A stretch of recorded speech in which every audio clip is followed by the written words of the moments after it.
Você está ouvindo Jornal Brasil Atual. As notícias que os outros não dão. Agora são 8h04 e vamos conversar com um cientista político e professor da Universidade Federal do ABC, Vitor Marchetti. Bom dia, Vitor. Bom dia, Glauco. Tudo bem? Tudo certo aí dentro, obviamente, né, do contexto do que está tudo certo aí durante essa pandemia. Mas, Vitor, no domingo a gente teve o episódio da participação ali numa manifestação que pedia, entre outras coisas, o AI-5, intervenção militar do presidente Jair Bolsonaro.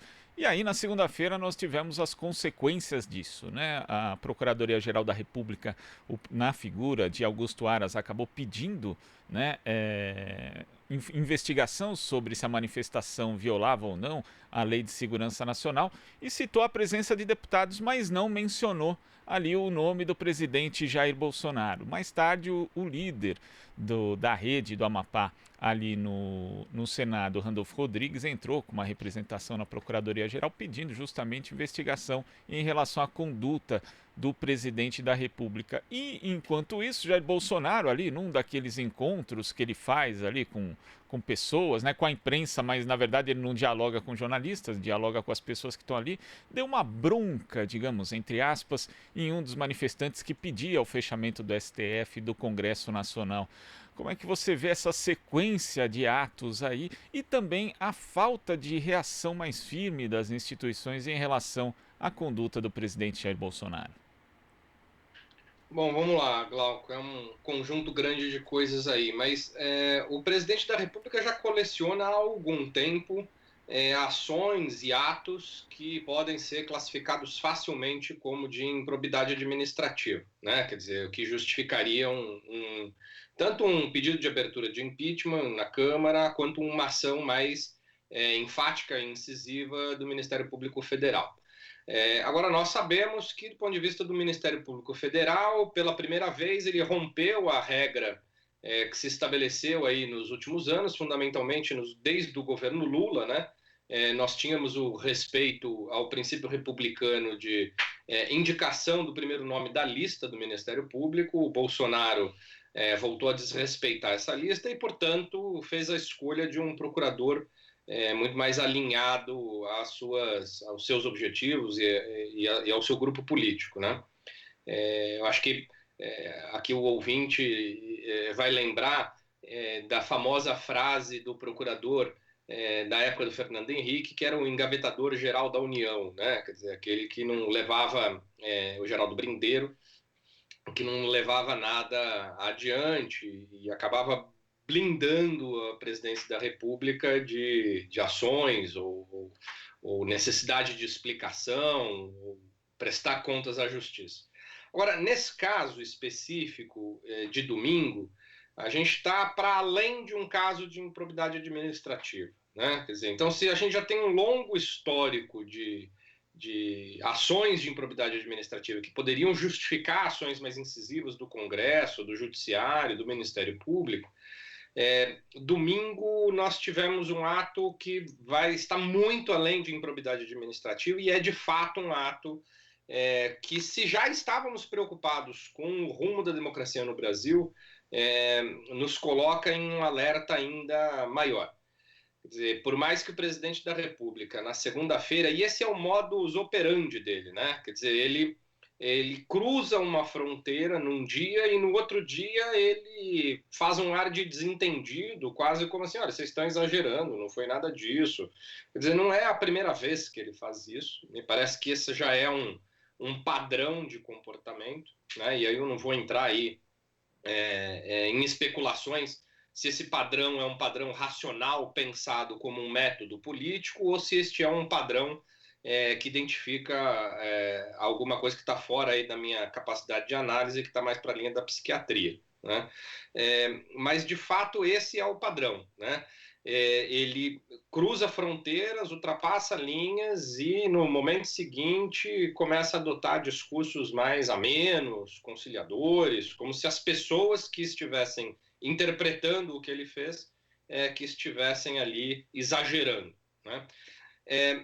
Eu acho muito pouco provável que o Ministério Público Federal vá dar andamento aí a essa ação que, com base na Lei de Segurança Nacional, né? O Randolfo Rodrigues também ingressou com uma notícia crime, né? Que aí inclui sim o presidente da República. Mas eu acho muito pouco provável que essas ações, do ponto de vista do Ministério Público, elas prosperem, né? O que me parece que é urgente, Glauco, é que todos os setores democráticos comprometidos com a democracia e os setores políticos comprometidos com a democracia, e aí eu estou pensando em vários movimentos sociais, sindicais, partidos de matizes distintas, órgãos de imprensa. A gente precisa aí pensar do ponto de vista da sociedade civil formas de construir um arranjo na sociedade brasileira que freiem Bolsonaro, né? Que produzam as condições políticas para o seu impedimento. Claro que as situações são muito adversas, né? Num momento como esse, veja, todo mundo trabalhando remotamente, o Congresso com as dificuldades, uma crise de saúde, uma crise econômica sem precedentes. Quer dizer, tudo isso coloca as questões num patamar de muito mais dificuldade. Mas me parece que o que Bolsonaro fez no domingo é ultrapassar uma fronteira, e ele vem ultrapassando todas as fronteiras, e ele sempre nos surpreende com a sua capacidade de ultrapassar fronteiras que a gente não imaginava que ele fosse ultrapassar, né? Mas ele certamente, depois destas falas de segunda-feira, dizendo não foi nada disso, nós vamos terminar a semana com ele ultrapassando uma nova fronteira e mobilizando cada vez mais uma base da sociedade brasileira, estimulando uma base da sociedade brasileira que é muito preocupante, que é uma base de espírito fascista, né? É uma base de espírito autoritário que não tem compromisso nenhum com as instituições democráticas, que caiu na conversa de que a solução para o país é o fechamento de todos os partidos, é o fim da política, porque a política só produz corrupção e, portanto, a única forma de acabar com a corrupção no país é acabando com os partidos políticos, com os políticos, com o Congresso Nacional. Né? Agora a STF querem fechar tudo, né? Quer dizer, a única e nem instituição que preservam, né? A única figura que se preserva é a figura do presidente da República, como se ele fosse ungido por alguma espécie de espírito sagrado que o colocasse numa posição de intocável e correto, né? Isso é a base do fascismo, né? Ainda que essas pessoas, ou muitas delas, não saibam sequer definir o que é fascismo, elas trabalham no espírito fascista, né? Elas têm a lógica do espírito fascista. E me parece que essa base inflamada pelo presidente da República, ela tende a crescer, né? Ela tende a ficar ainda mais forte, e aí sim criar condições políticas para o derretimento das instituições. Então, me parece que assim, hoje nós estamos diante de um dilema, né? Promover uma orquestração da sociedade brasileira para produzir o impedimento do presidente da República pode criar o fato que ele espera, que é se colocar como vítima de todas as instituições e vítima de todo o mal que esses partidos e o Congresso e o STF representam. E aí alimenta o discurso da sua base fascista. Mas, ao mesmo tempo, não fazer nada, né, ou achar que ele tem a legitimidade das urnas e que, portanto, nós precisamos normalizar esses atos deles, que são atos absolutamente que confrontam a democracia, que confrontam a Constituição. Se nós normalizarmos esses atos, as instituições vão definhar, como já estão definhando, né? O que sobrou das instituições vai definhar, e as condições para a ascensão de um regime autoritário de ruptura completa da democracia vão se colocar. Então, o momento não é de fácil decisão, né? Quer dizer, produzir o caminho do impedimento é produzir aquilo que ele espera do ponto de vista, vamos chamar da narrativa política que ele construiu com a sua base, né? Mas deixá-lo fazer livremente o que ele tem feito é criar as condições para que essa democracia vá minando aos poucos e, pior, de modo muito passivo do ponto de vista das organizações da sociedade civil.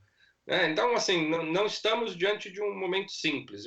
Já não bastasse a pandemia, né? A pandemia que nos coloca desafios gigantescos. A gente tem aí os desafios políticos do pandemito, né? Que são desafios tão graves ou ainda mais graves do que os desafios que o coronavírus tem nos colocado.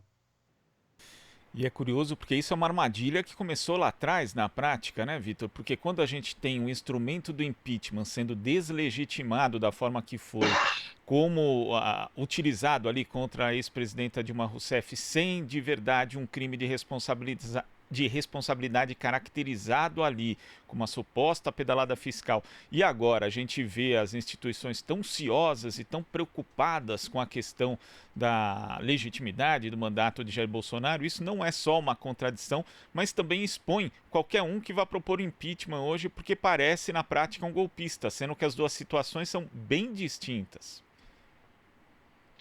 É isso, Glauco. Acho que você coloca aí mais um ingrediente nesse dilema que eu acabei de apontar, né? Porque o que parcela importante da nossa elite política e elite econômica fez em 2016 foi desmoralizar todos os instrumentos que o regime democrático coloca de alarme, de incêndio, exatamente para lidar com figuras como Jair Bolsonaro, caso eles fossem eleitos presidente da República.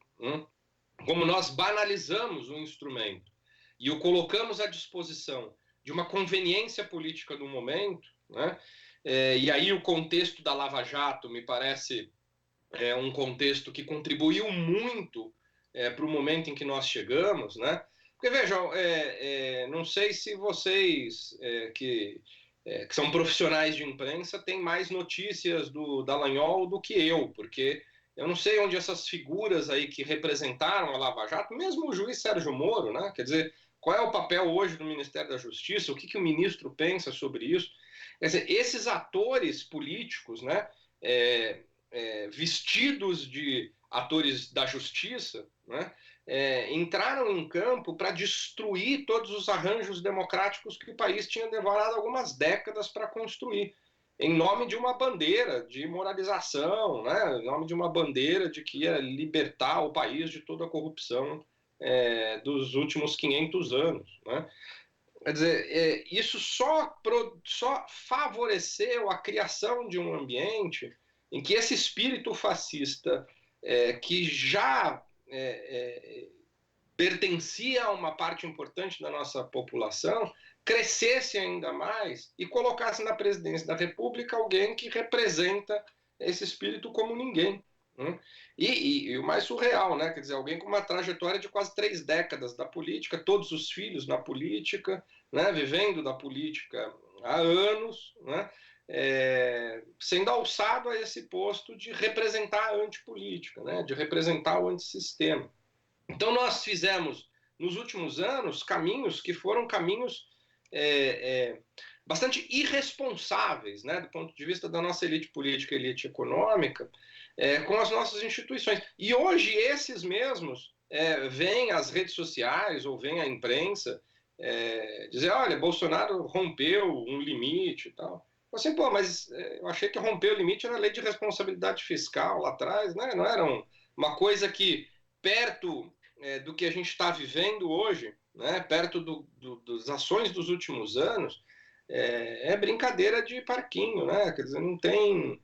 era ali decisões de gestão, decisões administrativas, né, que estavam dentro de um contexto para medidas anticíclicas de superação da crise econômica. Quer dizer, você tinha ali como enquadrar todas aquelas questões que justificaram, né, o impeachment, o processo de impeachment da ex-presidenta Dilma, de um ponto de vista de opções políticas, né?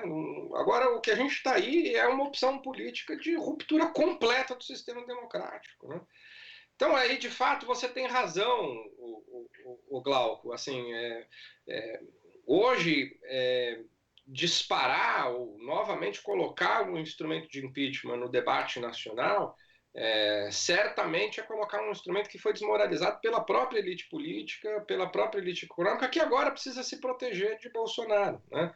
Quer dizer, essa é mais uma lição para a nossa história republicana, né? Quer dizer, quando você investe em ações de ruptura institucional, você não consegue determinar qual é o momento em que isso vai ter fim, né? Para lembrar a célebre frase, né, do Romero Jucá, né? Quer dizer, vamos delimitar onde está, né? É como se fosse possível incentivar rupturas institucionais delimitando a área onde essa ruptura vai acontecer, né? E o que a gente tem visto nos últimos anos foi exatamente o contrário, né? Rupturas institucionais vão produzindo mais rupturas institucionais, né? E isso nos levou a uma condição que hoje você tem um Congresso Nacional com deputados neófitos, apoiando regimes, apoiando comportamentos autoritários, fascistas, né? Quer dizer, olha o perfil, como mudou o perfil do Congresso Nacional, né? Isso é a representação da ruptura institucional completa, né? Bolsonaro foi eleito praticamente sem partido, né? Quer dizer, o PSL, o que era o PSL? E agora rompe com o PSL, está sem partido, né? Ensaiou aí a construção de um partido, mas eu tenho a tese de que ele não quer partido nenhum, ele não quer nem disputar a eleição. Quer dizer, o que importa para ele não é a construção de instituições, não é a construção de uma organização política. O que importa para ele é a construção da sua lógica familiar, né? Do seu núcleo familiar. E para isso ele não precisa de partido, ele tem rede social, ele precisa de partido lá na frente para disputar eleições, né? Tanto que os filhos já trataram de se filiar a partido político ao partido lá do Marcelo Crivella para disputar eleições no Rio de Janeiro, né? Então você não tem compromisso nenhum, né, com a construção de algo mais estável para o país, né? É a lógica mais bem traduzida do familismo amoral, né? Quer dizer, para mim é família tudo, né? E essa família tem, lembrando, né, voltando para o caso de domingo, a clássica foto lá que o Flávio Bolsonaro publicou deles sentados no QG, né, que é o apartamento lá funcional, decidindo ou discutindo as estratégias políticas, né? Quer dizer, aquele QG com tudo que estava lá pendurado na parede, né, dos quadros, e todo aquele cenário montado, né, um cenário popularesco, né, tentando mostrar ali uma adesão a uma lógica simples e popular, tal. Tudo aquilo é uma estratégia de quem não tem compromisso nenhum com a verdade, com transparência, com a república, né? Aquilo é uma estratégia do familismo amoral de um núcleo que tem um compromisso apenas consigo mesmo, né? E isso nos coloca aí num perigo bastante intenso. Vitor, agora a gente chama a Marilu Cabanhas. Oi, Marilu. Glauco, oi Vitor, tudo bem? Bom dia. Oi, Marilu, quanto tempo? Tudo é mesmo, saudade da sua participação aqui, mas que bom que você está aqui hoje. Vitor, é o seguinte, você estava falando em relação ao espírito fascista, né, dessa base do governo Bolsonaro. Só é uma base barulhenta, né? Uma base barulhenta que vai para a rua, que tenta fazer essa intimidação, enfim. E eu queria que você falasse sobre o papel das esquerdas, né? Ou da esquerda, enfim, não sei se agora, nesse momento, está tendo uma certa união ou não, em relação ao mandato do presidente Jair Bolsonaro. Bom, existem aí 18 pedidos de impeachment no Congresso, né, contra o presidente Bolsonaro, mas eu estou lendo e vendo muita coisa, né, o que as pessoas, né, da esquerda estão pensando. Alguns acham que é isso, vão fazer esse consenso, tem enfim, que colocar inclusive as Forças Armadas, mas aí alguns lembram que Forças Armadas que ajudaram com o impeachment da Dilma, e no caso tira o Bolsonaro, então deixa o Mourão, ou caça a chapa Bolsonaro-Mourão, tira todo mundo, convoca eleições gerais, antecipa as eleições gerais. Como é que você está vendo, né, esse embate aí na esquerda em relação a essa questão do presidente Jair Bolsonaro, né, de tira ou não tira, e também as elites, né, brasileiras, os banqueiros que também apoiaram o golpe, né, contra a Dilma, e agora parece que está em silêncio, né? E sem essa sinalização, você acha que algo vai adiante no Congresso? Há quem diga também que Rodrigo Maia deva, se ele recusar abrir o processo de impeachment, ele mesmo vai poder responder a um processo no Conselho de Ética, diz aqui o jurista Marcelo Shoa, da Associação Brasileira de Juristas pela Democracia. Então, realmente, o imbróglio é grande, mas eu gostaria que você falasse em relação, principalmente, ao Congresso, ao Rodrigo Maia, às elites e à esquerda. Vamos lá, só questões simples, né, Marilu? Acho que você colocou um conjunto bastante grande aí de questões. Vamos lá. Primeiro, eu acho que hoje a gente precisa admitir que, do ponto de vista dos movimentos do xadrez, o movimento do xadrez hoje no cenário político, ele está acontecendo aí no plano nacional muito mais no campo da centro-direita, né? Da direita, da centro-direita. Não é à toa que Bolsonaro rivaliza aí com Dória, com Witzel, com Maia, com Mandetta, porque a estratégia do Bolsonaro é se tornar a única opção no campo da direita, né? Eu acho que essa é a principal obsessão dele. Aniquilar qualquer possibilidade de surgimento de uma liderança política no espectro que vai do centro à extrema-direita, né?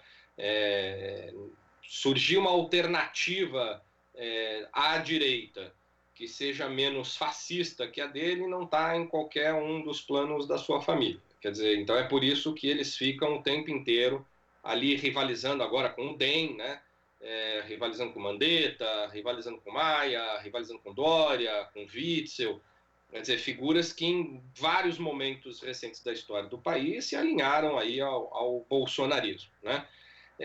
Então, hoje, eu acho que é nesse espectro que a movimentação das peças do xadrez vão ser determinantes em relação ao prosseguimento de qualquer processo de impedimento. Com isso, eu estou dizendo que as esquerdas não têm o que fazer? Absolutamente não é isso que eu estou dizendo, né? Eu acho que as esquerdas têm um papel absolutamente fundamental nesse processo. E aí nós temos um campo bastante largo de lideranças de partidos e movimentos sociais que precisam urgentemente produzir consensos ou produzir uma agenda comum capaz de fazer este enfrentamento e entrar de vez nesse jogo de xadrez. Porque hoje é preciso admitir que o jogo de xadrez está acontecendo em outro campo ideológico, né?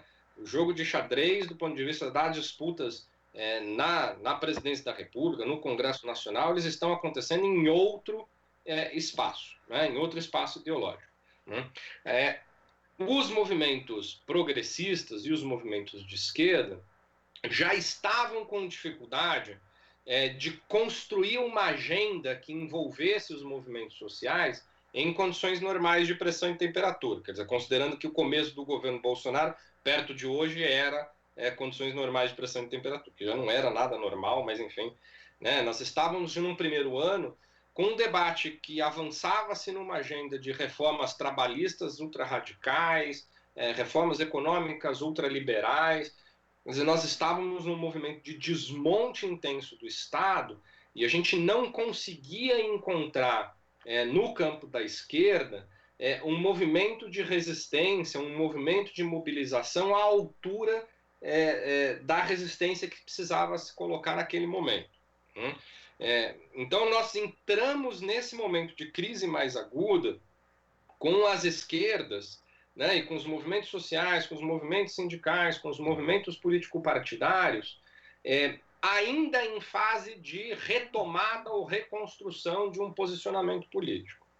Então o desafio que se coloca hoje para a esquerda é ainda mais difícil, porque é neste momento de crise mais aguda que esses movimentos precisarão definir por onde seguir.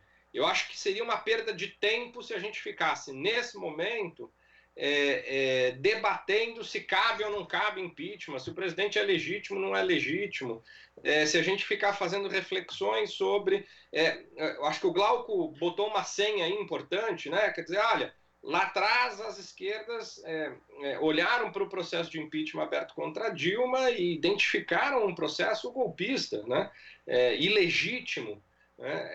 Como agora retomar essa conversa sobre o processo de impeachment? São coisas absolutamente diferentes, e eu acho que não tem que, no campo da esquerda, não há razão para se moderar com medo de se colocar num campo golpista ou num campo de legitimidade. São situações completamente diferentes. Eu acho que isso não há ninguém nesse país que vá botar no mesmo campo, no mesmo balaio, um crime de responsabilidade por conta de uma manobra fiscal que atingiu o teto dos gastos com o que vem acontecendo. Entende? São medidas completamente incomparáveis, né? Eu honestamente, Marilu, assim, eu vinha nos últimos meses pensando sobre os riscos de aderir a um discurso que incentivasse o impeachment, que incentivasse um processo de impeachment. E como eu vinha dizendo aí com o Glauco, eu acho que não é uma decisão fácil, é um dilema que se coloca, é um dilema que tem vários ingredientes que ainda vão ter que ser resolvidos do ponto de vista aí, institucional, do discurso, da agenda. Mas eu honestamente não vejo hoje qualquer caminho político no país que não passe pelo impedimento do presidente da República. Porque você consegue imaginar, Marilu, ou o nosso ouvinte consegue imaginar, janeiro de 2022, este presidente, janeiro de 2023, este presidente passando a faixa presidencial para um adversário político? Numa cerimônia na frente do Palácio do Planalto, ele retirando a sua faixa, passando a faixa, para quem quiser que seja, para o Dória, vamos imaginar, para o Dória, né? Não estou nem imaginando para o Haddad, estou imaginando para o Dória, né? Você consegue imaginar esse presidente da República nesse ato? Se a gente não consegue imaginar esse presidente da República nesse ato, não tem por que a gente achar ou considerar que esse presidente da República vai trabalhar para a normalidade das regras e das instituições e respeitar os pactos democráticos. Quer dizer, aqueles que apostavam que ele se enquadraria, né? Aqueles que apostavam que ele se vestiria de presidente da República e se moderaria, apesar das suas bravatas e tudo mais, a cada semana ele rompe limites cada vez maiores, né? Eu acho que ele está rompendo limites até porque ele está se percebendo cada vez mais isolado e cada vez mais precisando romper com regras para se manter no jogo político, né? O problema é que tem base, né? E aí eu acho que essa tem que ser a principal reflexão no campo das esquerdas, né? Quais são essas bases sociais e populares que hoje dão sustentação ao Bolsonaro, né? O que as esquerdas estão fazendo para discutir, por exemplo, políticas de segurança pública? Por que hoje tantos policiais, militares, civis, que são as pessoas que vão para o dia a dia, para o enfrentamento do dia a dia, né, que sofrem as mazelas de baixos salários, de condições de trabalho bastante precárias, expõem a sua vida, a sua segurança em situações de bastante dificuldade do exercício das suas funções? Por que essas pessoas hoje defendem Bolsonaro? Porque elas não encontraram nenhuma política de segurança pública que conversasse com elas no campo progressista. E a gente precisa começar a olhar para as bases de sustentação hoje do bolsonarismo e oferecer a elas também caminhos e alternativas. Não é possível que no campo dos evangélicos as esquerdas não tenham nada para dizer, né? As esquerdas surgiram ou tiveram um papel muito importante dentro da religião, né? A religião, pensar a religião com uma agenda progressista não é impossível, a gente sabe disso, né? Quer dizer, é só olhar para todo o movimento da teologia da libertação dentro do catolicismo, né? Quer dizer, não é possível pensar uma espécie de teologia da libertação surgindo dentro das igrejas neopentecostais ou evangélicas, né? Ou pentecostais clássicas. Não é impossível isso, né? Não me parece. Então eu acho que assim Então, eu acho que a gente precisa hoje, ao mesmo tempo que o campo progressista e o campo de esquerda precisa construir uma agenda para dialogar com essas bases bolsonaristas, né? Me parece que, do ponto de vista mais urgente, é impossível se fazer isso sob a presidência de Jair Bolsonaro, né? Então a gente vai ter que resolver os nossos problemas e dilemas morais e políticos e sair da lona, porque é ele que pauta, né? É ele que pauta a política, é ele que pauta a agenda. Ele está jogando o jogo numa arena que está longe do campo da esquerda, do campo progressista. Hoje as esquerdas precisam voltar para o jogo, né? As esquerdas e os movimentos progressistas precisam voltar a ter relevância nesse jogo político, né? Porque hoje quem está dando um pouco o tom, exceto pelos governadores do Nordeste, né? Que aí eu acho que produziram uma frente importantíssima, né, para o campo progressista e para o campo de esquerda, com defeitos aqui e acolá, com questões que precisam ser discutidas aqui e acolá, não tenho a menor dúvida, né? Mas os governadores hoje estão produzindo um arranjo federativo que me parece que seria um caminho fundamental para as esquerdas saírem da lona e começarem a se posicionar politicamente de um modo mais ativo e voltar para o jogo, né? Com esses governadores liderando, né? Com esses governadores liderando o processo, porque me parece que hoje eles representam uma força política indispensável. Perfeito. Vitor, a gente agradece aqui a tua participação. Passo para o Glauco agora. Beijo, valeu, obrigada. Vitor, muito obrigado por participar aqui conosco do Jornal Brasil Atual e até a próxima. Valeu, Glauco, obrigado. Beijo, Marilu, abraço para os ouvintes. Abraço. Conversamos aqui com o professor da Universidade Federal do ABC e cientista político Vitor Marchetti. Você sintoniza Rádio Brasil Atual.